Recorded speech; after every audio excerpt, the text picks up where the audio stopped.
दोस्तों नमस्कार। आप सभी का बहुत बहुत स्वागत है एग्री मस्ती यूट्यूब चैनल में। और दोस्तों एग्री मस्ती वाला एक बार फिर से आप लोगों के समक्ष आ चुका है एक और बीएससी एग्रीकल्चर थर्ड सेमेस्टर का इंपॉर्टेंट क्लास लेक्चर लेकर के। दोस्तों आपको इस लेक्चर में जूट क्रॉप के बारे में टोटल इन्फॉर्मेशन मिलने वाला है, क्योंकि दोस्तों जूट क्रॉप से हर बार परीक्षाओं में लघुत्तरीय और दीर्घोत्तरीय प्रश्नों को पूछा जाता है। तो दोस्तों मैं आप लोगों के लिए कह दूं कि जो छात्र चाहते हैं कि 3 नंबर वाले प्रश्नों का भी उत्तर मिल जाए मुझे और 8 नंबर वाले प्रश्नों को भी हल कर दें, तो आपको इस वीडियो में अंत तक बना रहना पड़ेगा। अब दोस्तों आगे बात करते हैं। जो छात्र इसका पीडीएफ लेना चाहते हैं, इसका पीडीएफ नोट्स खरीदना चाहते हैं मुझसे, वो लोग बीएससी एग्रीकल्चर तमाम सेमेस्टर का पीडीएफ नोट्स मेरे से खरीद सकते हैं, सभी सब्जेक्ट्स का। तो आप लोग पीडीएफ नोट्स लेने के लिए मुझे संपर्क कर सकते हैं। संपर्क सूत्र आपको डिस्क्रिप्शन में मिल जाएगा। दोस्तों मैं आपको सबसे पहले बता दूं, चूंकि ये मैराथन क्लास है, ठीक है, इसमें आपको टोटल चीज़ जानने को मिलेगा। जैसे जूट प्लांट के बारे में, ठीक है, जूट प्लांट के बारे में टोटल चीज़, जैसे इसका वैज्ञानिक नाम क्या है, उत्पत्ति क्या है, वगैरह वगैरह, ठीक है। और जूट कल्टीवेशन दोस्तों, इसको किस तरह से उगाया जाता है, क्या क्या क्रियाएँ की जाती है, ठीक है। और फर्टिलाइजर उर्वरक कितना उपयोग किया जाता है, और अंतःकर्षण क्रिया कैसी होती है। और दोस्तों इसका कीट और रोग के बारे में भी जानेंगे। और दोस्तों रेटिंग ऑफ जूट, ये दोस्तों रेटिंग ऑफ जूट जो है ये हर बार पूछा जाता है और इस बार भी पूछा जाएगा, जो कि सबसे इंटरेस्टिंग टॉपिक है इस वीडियो में। तो आप लोग अंत तक बने रहिएगा, तभी इन सभी बातों को जान पाइएगा। अब मुझे लगता है कि बकवास बहुत ज़्यादा हो गया, अब चलते हैं अपने टॉपिक पर। तो दोस्तों हम लोग पहुँच चुके हैं अपने टॉपिक पर। अब हम लोग शुरू करते हैं इसके बारे में जानना, ठीक है। सबसे पहले जूट का हम लोग आज चर्चा करने वाले हैं। तो इसका फैमिली होता है टीलिएसी, टीलिएसी, ठीक है। जूट का फैमिली होता है टीलिएसी। और जूट के 2 किस्मों की खेती किया जाता है। जो पहला किस्म है वो कॉर्कोरस कैप्सुलेरिस है, जिसे सफ़ेद जूट भी कहा जाता है। और जूट का दूसरा किस्म है कॉर्कोरस ओलिटोरियस, जिसे तोसा जूट भी कहा जाता है। और दोस्तों मैं आपको बता दूं, कॉर्कोरस कैप्सुलेरिस और कॉर्कोरस ओलिटोरियस जूट की 2 किस्मों का वैज्ञानिक नाम है, ठीक है। जिसे कॉर्कोरस कैप्सुलेरिस को सफ़ेद जूट और कॉर्कोरस ओलिटोरियस को तोसा जूट कहा जाता है। दोस्तों जूट का उत्पत्ति स्थान अपना भारत ही है, ठीक है। जूट का उत्पत्ति कहाँ हुआ था, तो भारत उपमहाद्वीप में हुआ था। अब आगे देखते हैं दोस्तों। जूट, हालांकि मैं आपको बता दूं, जूट उत्पादन में मुख्य रूप से भारत, बांग्लादेश और पाकिस्तान, ठीक है, महत्वपूर्ण उत्पादक हैं जूट का। आपसे पूछा जा सकता है कि जूट का उत्पादन सबसे ज़्यादा कहाँ किया जाता है, ऑब्जेक्टिव में प्रश्न में भी पूछा जाता था पहले। तो आपको बता दूं, जूट उत्पादन में बांग्लादेश, भारत और पाकिस्तान सबसे महत्वपूर्ण उत्पादक देश हैं, इतना आप लोग जान लीजिए। और अगर आपसे 8 नंबर वाले प्रश्न में पूछा है तो आप लोग इतना टॉपिक को उसमें घुसेड़ दीजिएगा, तो आपको कुछ ज़्यादा नंबर मिल जाएंगे, ठीक है। और आगे जानते हैं आर्थिक महत्व। तो दोस्तों जूट का आर्थिक महत्व अब मैं आपको बता दूं, यह मुख्य रूप से अपने फाइबर के लिए उगाया जाता है, जिसका दुनिया में बड़ा व्यावसायिक महत्व है। बस बात को सुनते जाइएगा आप लोग। घरेलू, कपड़ा, औद्योगिक वस्त्र, प्रलबित प्लास्टिक, हस्तलिपित कागज़ और हस्तशिल्प है, यहाँ पे हस्तशिल्प और कागज़, और आगे है लुगदी, भू टेक्सटाइल आदि जैसे विभिन्न मूल्यवर्धित उत्पादों का निर्माण के लिए अच्छी गुणवत्ता वाले फाइबर का उपयोग किया जाता है। जूट से दोस्तों क्या होता है, कपड़ा उद्योग, टेक्सटाइल इंडस्ट्री इत्यादि में भी जूट का यूज किया जाता है, ठीक है। तो जूट का यूज किया जाएगा तो भाई जाहिर सी बात है इसके लिए कुछ मूल्य मिलेगा। इसलिए जूट क्या है दोस्तों, एक बहुत ही महत्वपूर्ण फसल है, जिससे पैसा कमाया जाता है, नकदी फसल के रूप में भी इसे जाना जाता है, ठीक है। हम लोग इतना जान लिए। और हम लोग पूरा, अगर मैं इस पीडीएफ में लिखा वो सभी चीज़ों को पढ़ूंगा तो आपका टाइम ज़्यादा लग जाएगा, इसलिए मैं जो इंपॉर्टेंट है सिर्फ उसी को पढ़ के बताऊंगा। अगर आप लोग चाहते हैं इसके बारे में ज़्यादा जानने के लिए तो आप लोग इस पीडीएफ को प्राप्त कर सकते हैं, ठीक है। क्रॉप प्रोडक्शन टेक्नोलॉजी पार्ट 1 खरीफ क्रॉप का टोटल जितने भी आपका सब्जेक्ट्स हैं या जितने भी टॉपिक हैं, सबका आपको पीडीएफ एक ही बार में मिल जाएगा। उसके लिए आपको कुछ शुल्क चुकाना होगा, ठीक है, जैसे कि मैं पहले भी बता चुका हूं। और दोस्तों मैं आपको बता दूं, एग्री मस्ती से जुड़ने के लिए आप लोग टेलीग्राम और व्हाट्सएप ग्रुप को ज्वाइन कर सकते हैं, लिंक आपको डिस्क्रिप्शन में मिल जाएगा। अब आगे बात करते हैं दोस्तों जूट के किस्म के बारे में। तो जैसे कि मैंने ऊपर बताया कि जूट के 2 किस्में, सफ़ेद जूट कॉर्कोरस कैप्सुलेरिस और टोसा जूट, जिसे कॉर्कोरस ओलिटोरियस के नाम से भी जाना जाता है। इसकी 2 किस्मों का ही खेती किया जाता है। कितने, 2 किस्मों का ही खेती किया जाता है, और बाकी के जो जूट है वो जंगली जूट हैं। तो सफ़ेद जूट के लिए यहाँ पे कुछ किस्म दिया हुआ है, जैसे CC45, CC3, C6 इत्यादि अगेती किस्में, ठीक है। और CV11, D144, BJC83, BJC8370 इत्यादि पछेती किस्म है जूट का। और तोसा जूट का बात करें दोस्तों, तो तोसा जूट का 09897, ये दोस्तों क्या है आपका, ये टोसा जूट का प्रजाति है। BJRI टोसा P84, BJRI टोसा P85 इत्यादि क्या है आपका जूट का यानी टोसा जूट के किस्म है। और ऊपर वाले दोस्तों आपका सफ़ेद जूट यानी दोस्तों कोरकोरस ओलिटोरियस कोरकोरस कैप्सुलेरिस के किस्म है सफ़ेद जूट का, ठीक है। अब जूट फसल की खेती इसको हम लोग जानेंगे बहुत बढ़िया से। तो आइए बहुत बढ़िया से जानते हैं। जलवायु सबसे पहले जानते हैं दोस्तों, जलवायु क्लाइमेट कैसा होना चाहिए जूट के लिए। तो जूट को 24 डिग्री सेल्सियस और 37 डिग्री सेल्सियस के बीच उतार चढ़ाव वाले तापमान के साथ गर्म और आर्द्र जलवायु की आवश्यकता होती है। दोस्तों जूट के लिए कितने तापमान चाहिए, 24 डिग्री सेल्सियस न्यूनतम और 37 डिग्री सेल्सियस अधिकतम चाहिए। इसके बीच अगर आप लोग जूट का खेती करते हैं तो बढ़िया होता है, ठीक है। अनुकूल जलवायु होता है, अनुकूल तापमान होता है इसके लिए। और आगे बात करें वृद्धि के अनुकूल अनुमेय सापेक्षिक आर्द्रता यानी दोस्तों सापेक्षिक आर्द्रता आप इसके लिए 70 to 90% होना चाहिए, 70 से 90% के बीच होना चाहिए। जूट उगाने के लिए वर्षा महत्वपूर्ण कारकों में से एक है और जूट की अच्छी वृद्धि और उपज के लिए 250 से 270 mm की सीमा आवश्यक है। दोस्तों ये जो जूट की फसल है ये वर्षा इसके लिए बहुत इंपॉर्टेंट चीज़ होता है। कितना वर्षा होना चाहिए दोस्तों एक जूट फसल के लिए, 250 से 270 mm तक वर्षा इसके लिए क्या होता है जरूरी होता है, ठीक है। आप लोग इतना समझ लीजिए कि जूट जो फसल है ये इसको वर्षा वाले क्षेत्रों में भी उगाया जाता है। अब इतना तो क्लियर हो गया, हम लोग जलवायु और तापमान जान लिए। अब मिट्टी के बारे में जानते हैं कि कैसी मिट्टी में जूट का उत्पादन अच्छा होता है। तो जूट व्यापक रूप से रेतीली दोमट यानी दोस्तों बलुई दोमट ठीक है, बलुई दोमट और दोमट में अलग अलग से मिट्टी प्रबंधन प्रथाओं के साथ उगाया जाता है। दोस्तों जूट के लिए कैसी मिट्टी चाहिए, बलुई दोमट या दोमट, ये दो तरह की मिट्टियों में इसको बहुत अच्छे तरीक़े से उगाया जा सकता है। अब रेतीली मिट्टी और भारी चिकनी मिट्टी जूट उत्पादन के लिए अनुपयुक्त होती है। दोस्तों अगर केवल बलुई हो उसमें दोमट ना हो तो वो अनुपयुक्त होता है यानी तो उसमें जूट का फसल नहीं होता है, ठीक है। मान लीजिए नहीं ही होता है। कम पीएच वाली मिट्टी खराब फसल देती है। इसके लिए दोस्तों मैं आपको बता दूं जो कम पीएच वाली मृदाएं हैं इसमें जैसे आप कम पीएच यानी अम्लीय मृदा में इसका खेती करेंगे तो जूट का फसल खराब हो जाएगा। इष्टतम पीएच 6.4 होता है यानी दोस्तों इसके लिए अनुकूल पीएच होता है कितना 6.4 यानी दोस्तों इसको क्षारीय भूमि में आप उगा सकते हैं, इससे ज़्यादा हो तब पर भी, लेकिन कम में नहीं उगा सकते। अंकुर अवस्था में जल भराव को सहन नहीं कर सकता यानी दोस्तों जिस टाइम आप इसका खेती करते हैं बीज को बोते हैं खेत में उस टाइम अंकुरण के टाइम अगर जल भराव हो जाता है या भारी वर्षा होता है तो आपका दोस्तों फसल नुकसान हो जाता है, ठीक है। अब भूमि की तैयारी जानते हैं दोस्तों। तो भूमि की तैयारी जूट बोने से पहले 5 से 6 गहरी जुताई और क्रॉस जुताई यानी दोस्तों आप इसके लिए सबसे पहले मिट्टी पलट से जोतेंगे। उसके बाद आप लोग जो कल्टीवेटर होता है 9 फालों वाला उससे आप इसके बोने से पहले इसकी जुताई करेंगे। और जुताई के बाद ढेले रहित मशीन यानी दोस्तों आप लोग देखे होंगे आजकल तो बहुत सारी मशीन डेवलप हो गई है जो कि ढेले वगैरह को तोड़ देती है। और ढेले रहित मशीन जुताई के साथ पट्टा लगाना, जैसे रोटावेटर से जोतने के बाद क्या होता है खेत को ढेले वगैरह टूट जाते हैं और उसके बाद क्या करना है दोस्तों आपको पटेला या पट्टा लगा देना है, हेंगा जिसे भोजपुरी या बिहार साइड में कहा जाता है। अब अंकुरण के लिए मिट्टी की नमी 21 से 45% आदर्श होता है। दोस्तों मिट्टी में नमी ये बहुत इंपॉर्टेंट फैक्टर होता है अंकुरण के लिए। तो जिस टाइम आप भूमि में बीज को डालते हैं उस टाइम आपके खेत में 21 से 45% तक क्या होना चाहिए, नमी होना चाहिए, ठीक है। और कम या ज़्यादा होगा तब पर भी हो जाएगा लेकिन वो आदर्श माना जाता है।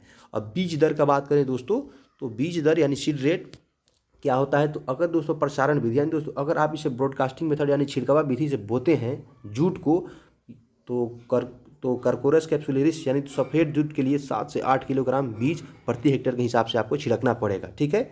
ये सफ़ेद जूट का बात किया जा रहा है। और वहीं करकोरस ओलिटोरियस यानी तोसा जूट को बोते हैं वहीं छिड़कावा विधि से तो 5 से 6 किलोग्राम बीज में ही आपका काम निपट जाएगा। अब दोस्तों बात करते हैं लाइन में बुआई विधि।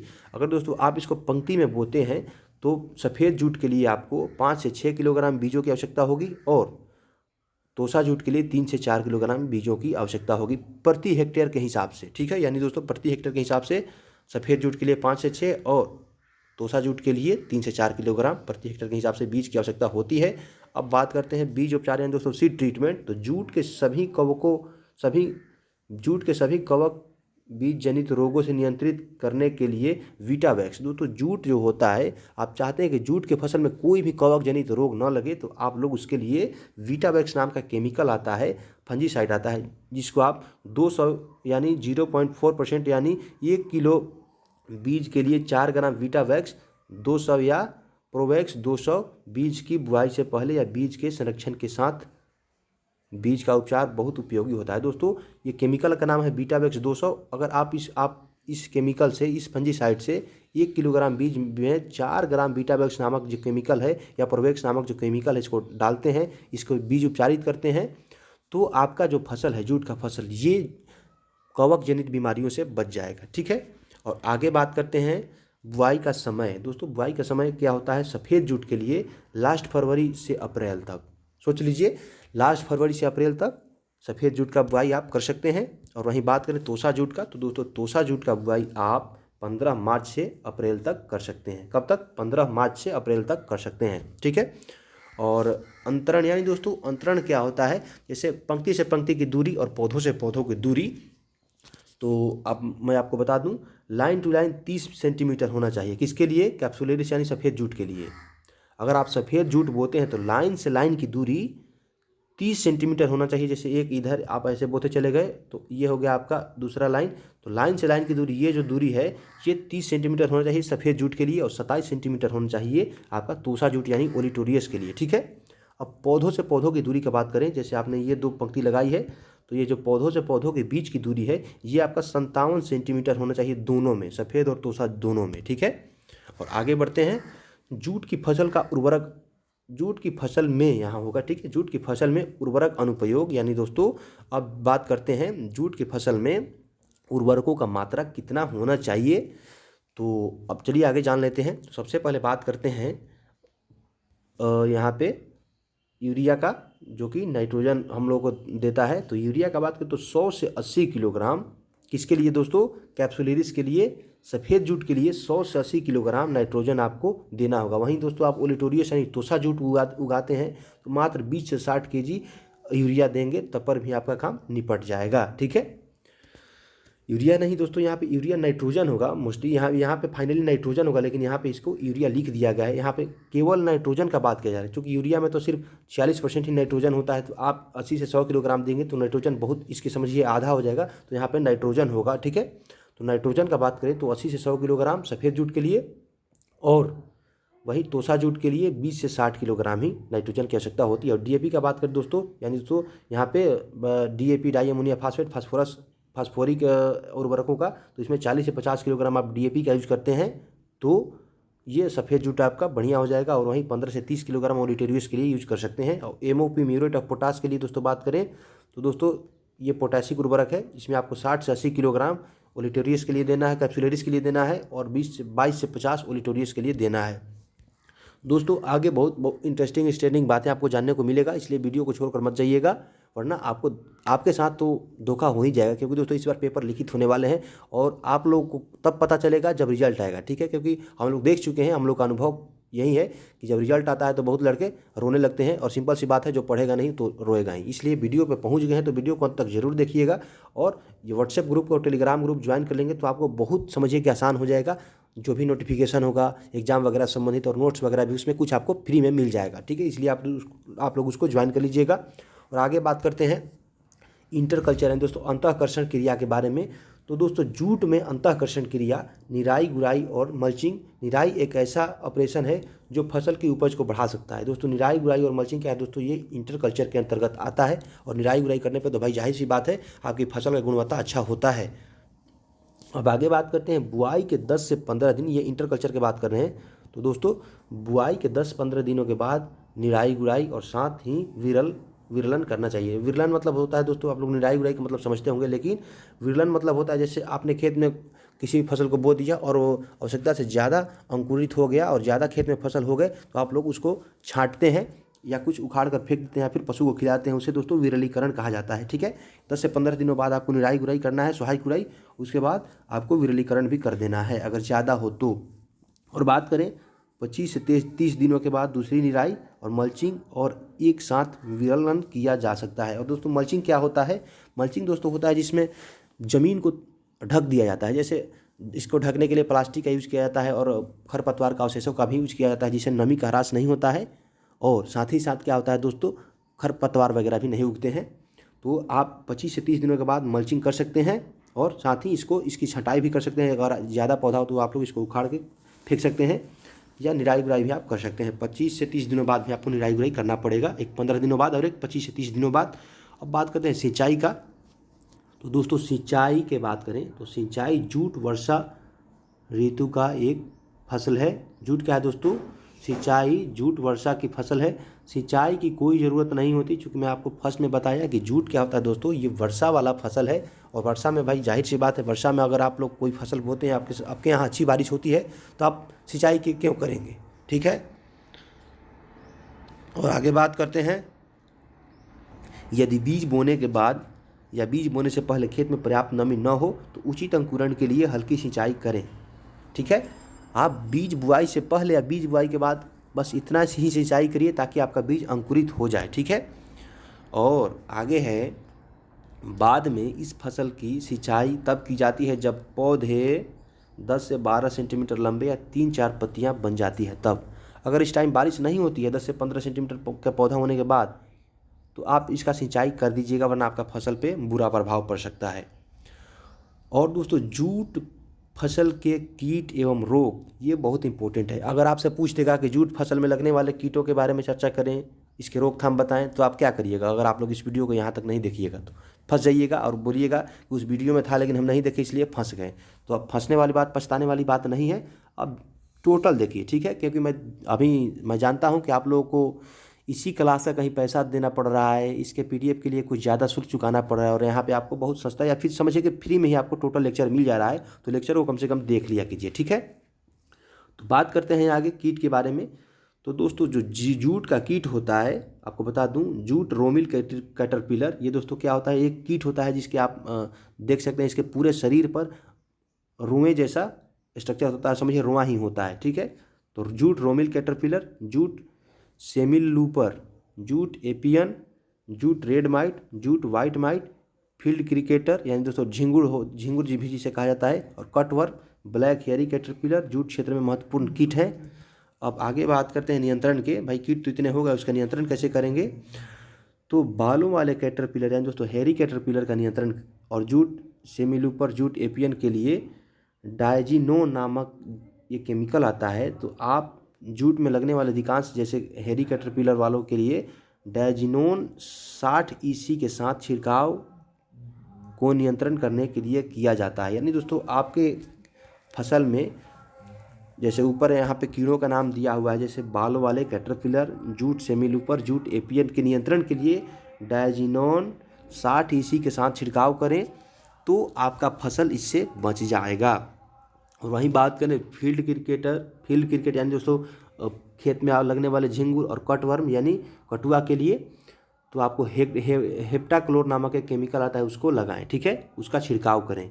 अब आगे भी जो कुछ कीट हैं जैसे jute red mite, jute white might के लिए केल्थन 42% EC या टोर्क 55% WSC या नेरोट 50% EC जैसे अनुशंसित माइट साइट्स का उपयोग करके प्रभावित क्षेत्रों को स्प्रे करें और अपने फसल को बचाएं, ठीक है। अब बात करते हैं रोग। दोस्तों तो जूट में लगने वाले कुछ महत्वपूर्ण या प्रमुख रोग यहाँ पे आप देख सकते हैं, जैसे तना सड़न, anthracnose, black band, seedling blight jute के प्रमुख रोग होते हैं। अब इसका नियंत्रण का बात करें तो दोस्तों नियंत्रण का बात करें तो आप लोग यहाँ पे देख सकते हैं, फसल के अवशेषों को जलाकर 1 ग्राम मैंकोजेब पाउडर को प्रति लीटर पानी में मिलाकर छिड़काव करें। मैंकोजेब क्या है दोस्तों? ये एक केमिकल है, फंजीसाइड है, कवक को मारता है। तो अगर आप लोग जैसे रोगों के नियंत्रण करना चाहते हैं, जैसे कि तना सड़न, anthracnose, black band, seedling blight इत्यादि को, तो आप लोग फसल अवशेषों को जलाएं। जैसे आपने जूट का फसल काट लिया तो जो भी खेत में उसका अवशेष मिले, खूंटी वगैरह मिले, तो डंठल वगैरह मिले, उसको जला दें और उसके बाद खेत में 1 ग्राम मैंकोजेब पाउडर को प्रति लीटर पानी के हिसाब से छिड़काव करें। और आगे बात करते हैं कटाई का समय। अब तो सब कुछ हो गया, कीड़ा वगैरह को भी हम लोगों ने मार दिया, रोग को भी ख़त्म कर लिया। तो दोस्तों अब बारी आती है कटाई की। तो कटाई का सुनिए समय। कैप्सुलरिस यानी दोस्तों सफ़ेद जूट का कटाई का समय जुलाई से अगस्त होता है। क्या होता है? जुलाई से अगस्त होता है। और ओलिटोरियस का कटाई का समय अगस्त से सितंबर होता है, ठीक है। ओलिटोरियस यानी दोस्तों तोसा जूट और सफ़ेद जूट यानी कैप्सुलरिस। अब यहाँ तक तो हम लोग जान लिए और परिपक्वता को लक्षण को भी जानेंगे, और उसके आगे जानेंगे जो मोस्ट इंपॉर्टेंट हम लोग आज टॉपिक है, रेटिंग ऑफ जूट यानी दोस्तों जूट को सड़ाना, ठीक है। तो भाई सबसे पहले जानते हैं परिपक्वता के लक्षण। तो परिपक्वता के लक्षण यहाँ पे आप लोग देख सकते हैं। जूट के रेशों की गुणवत्ता का फसल की अवस्था में सीधा संबंध होता है। भाई सही बात है, जूट की रेशों का गुणवत्ता की फसल अवस्था से सीधा संबंध तो होगा ही, क्योंकि फसल उगेगा तभी तो रेशा प्राप्त होगा। अब आगे देखते हैं, अगेती कटाई से अच्छी गुणवत्ता के महीन रेशे मिलते हैं, जबकि देर से कटाई से अधिक उपज मिलती है लेकिन मोटे रेशे मिलते हैं। जैसे जिस समय फसल क्या होता है, जिसको कोमल होता है बोलते हैं, तो कोमल फसल को आप कटाई करेंगे, उतना भी कोमल नहीं कि पूरा का पूरा रेशा ही खराब हो जाए, तो आप जैसे कम पके हुए फसलों को कटाई करते हैं तो अच्छी गुणवत्ता का रेशा आपको प्राप्त होता है। और वहीं ज़्यादा पक जाने पर रेशा मोटा होता है लेकिन उत्पादन ज़्यादा मिलता है। अब एक और यहाँ पे लक्षण है, जैसे फूल आने से पहले आप लोगों को जूट को काट लेना चाहिए। जैसे फूल आने वाले हैं उससे पहले आप लोगों को जूट को काट लेना चाहिए। और इसकी कटाई आगे वाला है, इसकी कटाई 110 से 120 दिनों के बीच की जा सकती है। ठीक है, अब आगे देखते हैं दोस्तों, जूट के रेशों का सड़ाना यानी दोस्तों रेटिंग। ये दोस्तों 100% 3 नंबर का आपका क्वेश्चन है, 3 नंबर में इसको पूछा जाएगा। ठीक है, तो जो मैं बताऊं उसको भी देख लीजिएगा, इसके अलावा अपने खुद से आप लोग मटेरियल मिला दीजिएगा ताकि आपको 3 नंबर में 2 नंबर तो मिल ही जाए। ठीक है, अब चलिए इसको जान लेते हैं रेटिंग ऑफ जूट के। तो रेटिंग एक जैविक प्रक्रिया है। ये दोस्तों कैसी प्रक्रिया है, जैविक प्रक्रिया है, जिसके द्वारा वुडी डंठल यानी दोस्तों लकड़ी का डंठल से आसान, जैसे वुडी होता है, जैसे छिलका होता है, डंठल से आसानी से अलग हो सके। और छिलका से ही दोस्तों जूट के जो डंठल का छिलका होता है उसी से रेशा प्राप्त होता है। तो आप क्या करेंगे, जिसको रेटिंग एक जैविक प्रक्रिया है जिसके द्वारा वुडी डंठल से आसानी से अलग हो सकता है, या ठीक है, या समझ सकते हैं कि आप होने के लिए सबसे अच्छा फाइबर ढीला हो जाता है। इस प्रक्रिया के दौरान पानी और सूक्ष्म जीवों का संयुक्त क्रिया से मसूड़े यानी दोस्तों जो जूट का डंठल का छिलका होता है उसको मसूड़ा लिखा गया है यहाँ पर। तो मसूड़े, पैकेटिन और अन्य श्लेष्मा युक्त पदार्थ हटा दिए जाते हैं। दोस्तों मैं आपको बताता हूँ, आप लोग समझिएगा कुछ इस तरह से। जैसे ये जूट का एक पौधा हो गया, ठीक है, ये जूट का आपका पौधा हो गया, समझ लीजिए पत्ती वगैरह है। तो आप वो रेशा प्राप्त करने के लिए इसका छिलका का उपयोग करते हैं। जैसा कि जो जूट के तना होता है, शाखा होता है, उसके छिलका को आप लोग हटाते हैं तो उससे जूट आपको मिलता है। तो उसके लिए क्या करना पड़ता है दोस्तों, आपको इसको पानी में डाल देना पड़ता है, पानी में सड़ा देते हैं। उसके बाद क्या होता है दोस्तों, पानी में सड़ा देते हैं, उसके बाद ये रेशा आपको धीरे धीरे मिलने लगता है। और रेटिंग के माध्यम से फाइबर की गुणवत्ता में सुधार के लिए कई तरीके विकसित हैं और अनुशासित किए गए हैं।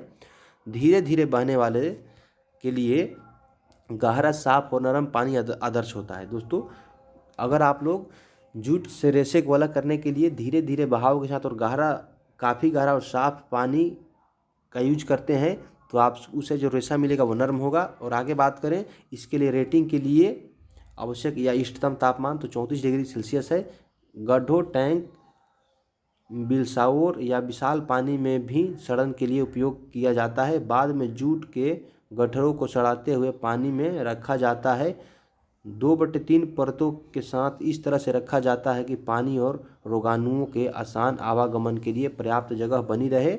बाद में इन्हें जलकुंभी, चावल के भूसे या किसी भी प्रकार से जलीय खरपतवार आदि से ढक दिया जाता है। ठीक है दोस्तों, तो ये जो वीडियो था यहीं पे समाप्त होने वाला है, समाप्त हो भी गया है। इसी तरह के वीडियो पाते रहने के लिए इस चैनल को सब्सक्राइब करें। मिलते हैं नेक्स्ट वीडियो में, तब तक के लिए जय किसान और जय कृषि विज्ञान।